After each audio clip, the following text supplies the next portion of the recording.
let's talk. We're talking basketball. Let's talk a little bit about local basketball in Section 5. Paul, let's turn to you for this. Let's talk about some of the talent and some of the teams that we have this year. Is this about as loaded as we've been? Well, I remember being on the show last year and we were talking about the crowds being small. Yeah. That is not the case at all this year. I've been in so many standing room only gyms. It's been really refreshing. It's been exciting, from starting as early as mid-December over at School 33, Northeast Douglas and East. They turned away people that night. There was a line out the door trying to get into that game. You got the rap showcase that was all capacity crowds, and it's continued from there. And leading into this sectional tournament, we have double-digit 1,000-point scorers right now on the court. We have kids all over the nation. We have an NBA guy, by the way. We have kids all over the nation who are playing.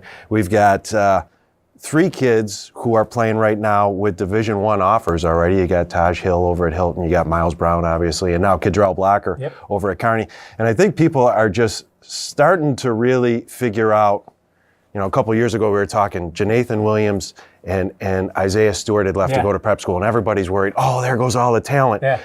And now people are starting to figure out, wait a minute, there's a lot more to this than a couple guys, because when I go out to games, the student sections are full, but I'm also seeing a core of people who are going to a lot of different games. They're not associated or affiliated with any of the schools. They're just going to see good basketball, and the kids are performing. It's highly competitive, too, right. And I think the tournament's going to be great. And to Paul's point, man, I don't remember a time where you could stretch from, we have very good talent in high school now, but all of a sudden, you look at a kid like Drumgoole, right, how he elevated his game when he went to prep school. And, we've seen these guys do that. And I know there's a little disappointment when some of the guys leave, right? I mean, wouldn't we want to watch Isaiah Stewart play for a couple more years?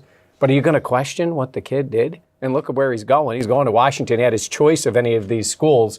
And it's happened in hockey for years. Players leave. And doesn't mean there isn't great competition here. And then some of the other guys have stepped up. So I'm with Paul in terms of starting from the high school level through Division I colleges. And look at some of the players that we have there, and then you go on to the next step. And now we're touching the NBA. We got Thomas there, and it's only a matter of time before Stewart. So I think it's a great time for high school hoops. I do have to wonder, though, and you guys would know better than I, if the talent has always been there, it's just a rising tide floats all ships. Like, for example, you can go back to 2002, right, when McQuaid started doing all the things that they were doing, and they had their major players that leads into Jack Leisure and things like that. And now that coaches are seeing that there's legitimate talent here in Rochester, like when Tyler Ralph, when he did his thing back in the day, goes off. It wasn't because he was playing against subpar talent. It's because he was a legitimately good basketball player. The example I'll give is a kid named Christian White. He played basketball at Aquinas. He went to a small school to play college basketball and then ended up earning a scholarship at Syracuse University. And he played sparingly, but that's a kid playing major college basketball who